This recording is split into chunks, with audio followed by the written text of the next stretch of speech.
Hello students, this is the final video of chapter 12 our constitution for class 7. Okay. Now students, look at this picture and identify. What do you think about this picture? What is it? This is a picture of a judge, right? Yes. So today we will start the next feature of our Indian constitution, that is independent judiciary, right? Now, what is an independent judiciary? This is the next important feature in our Indian constitution. What role does it play? What are the functions? Now, under this feature, the Indian constitution protects the rights of the citizens, okay, from any partial judgment. And this gives the power to judiciary to make decisions based on the rules of law in case of any kind of dispute. Okay. Now, due to such authority, the judiciary of the country is an independent body. Do you know why do we need such kind of independent judiciary in India? Now, this allows the court to play a central role in securing that there is no misuse of powers of the legislature and executive. Alright. It also protects the fundamental duties and fundamental rights of the citizens, because anyone can approach the court if they believe that their rights have been violated. So that is why there are following provisions that have been made to make the judiciary independent. There are certain rules which have been made to make the judiciary free from any kind of rule. Okay. Specific qualifications are laid down for the appointment of the judges. Now, Supreme Court and High Court judges are appointed by the President of India. Any appointment of Supreme Court and High Court has to be consulted by the Chief Justice. Okay?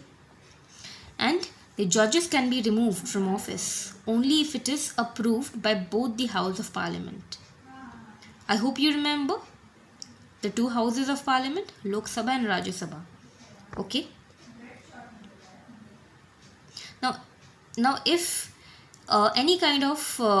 if the judiciary, any kind of law which is against the judiciary, any kind of law which is against the constitution, the judiciary can declare it null or void, no longer in use. Okay, if it is against any kind of provision in the constitution or it is against any rights of the constitution, the judiciary has the right to declare that kind of law null or void. Okay. Fundamental rights. Now, what are the fundamental rights? Any idea? The fundamental rights are the basic rights which are given to the citizens of India. Okay, and they are known as the fundamental rights. For example, right to speech, freedom of speech and expression, freedom to assembly in large numbers peacefully. Okay, freedom to form associations, freedom to move freely throughout the country, freedom to reside in any part of the country. So these are some of the basic rights. All right. And you can turn to page 121 to know more details about the fundamental rights. Okay. Now next is the directive principles of state policy. Now, directive principle of state policy is stated in the part 4 of the Constitution. They are adopted from the Constitution of Ireland, and these are basically the guidelines and instructions which the government have to follow. Okay. So, these principles aim to establish a welfare state. Now, what is a welfare state? Welfare state is one in which the state guarantees social and economic development of its people. Okay.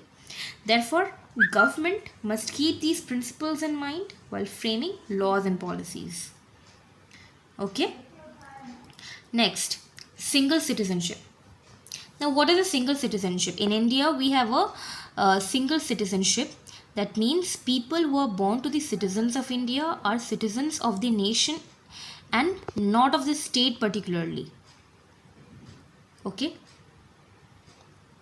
Universal adult franchise.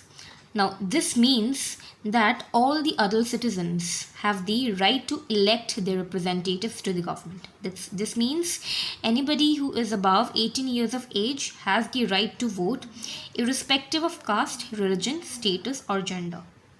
Okay. So this is the end of the chapter. Go through the chapter. All right. And in the next video, we will start the new chapter.